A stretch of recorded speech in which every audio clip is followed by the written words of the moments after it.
Good morning, everyone.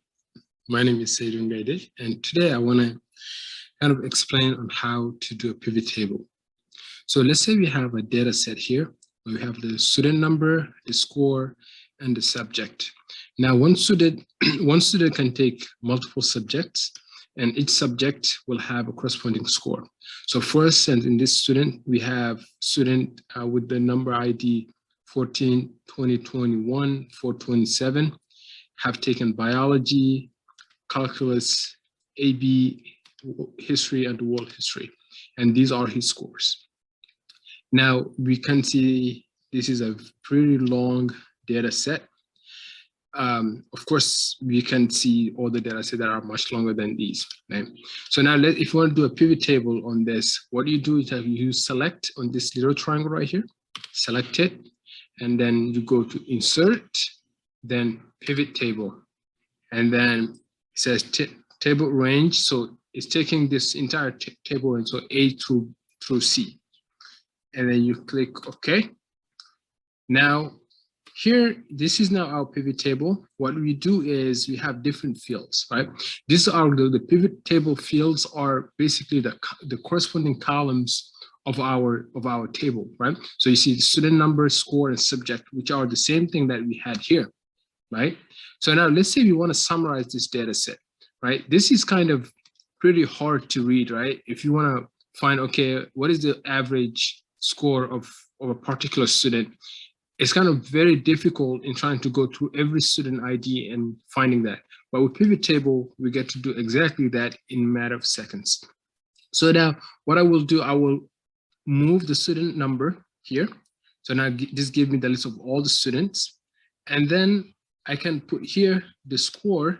So now I can see their total score. But this, like let's say for this student, it says 9. This includes the score for bio, history, and all the subject he has taken combined as one.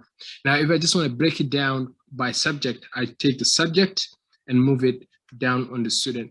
As you can see here, you have a pretty nice summary here, right? You have the student number, and then you have the subject, the biology, what the score was, what he got in calculus, what he got in world history and US history. Right? These are his grades.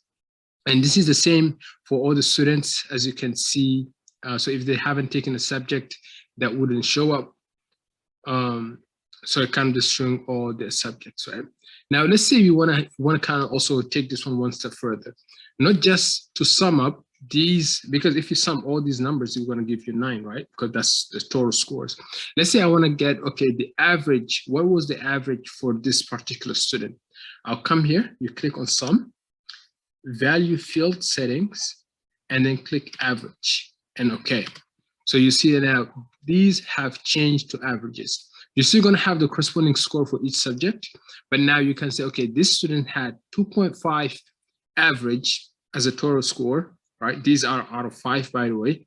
And then this student had 3.75 and so forth.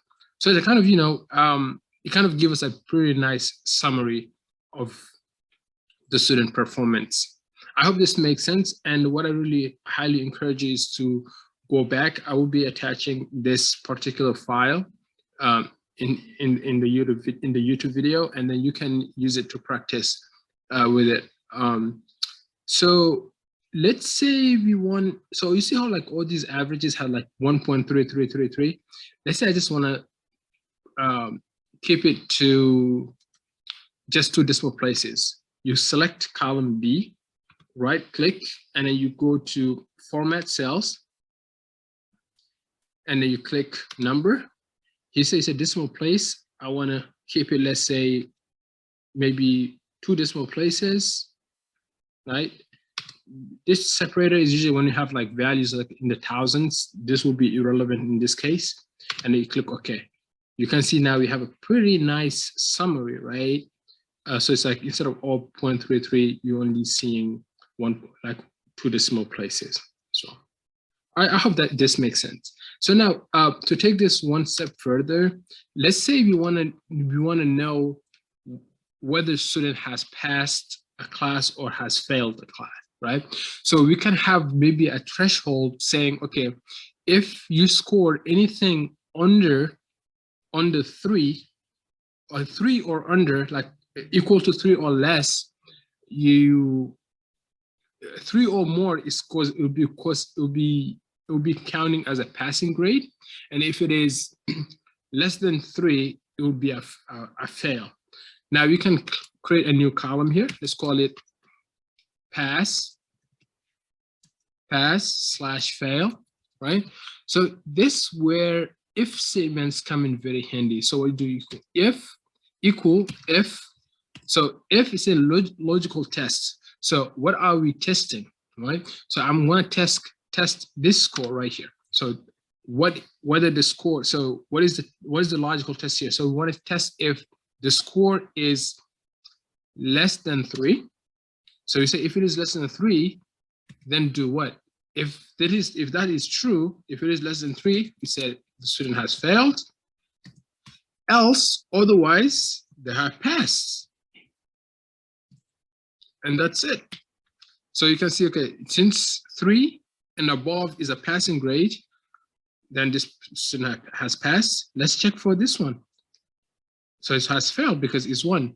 Now you can see we have a long list, right? It's like over, I think maybe 642 records. It's not very practical, right? Obviously, to try to do the if statement for every single row for 600 times. What you can do, once you click here, you bring it here, you see this little plus, double click it, that's it. And it populates all your 642 records. And now you can see all the students who have failed and those who have passed. Now, this is one thing that maybe I will cover in another video to not make this video very long, on how to better use your pivot tables so that when you add new records, it will automatically update in your pivot table. So I will cover that in the next video. And thank you for watching. And like I said, I highly encourage you to please download this file and practice as much as you can. I will be covering more if statements, VLOOKUPs, the most commonly used functions in Excel, and maybe some strategies as well that how can better use Excel. As always, thank you for watching, and please do not forget to subscribe to the channel. Have a good day. Peace.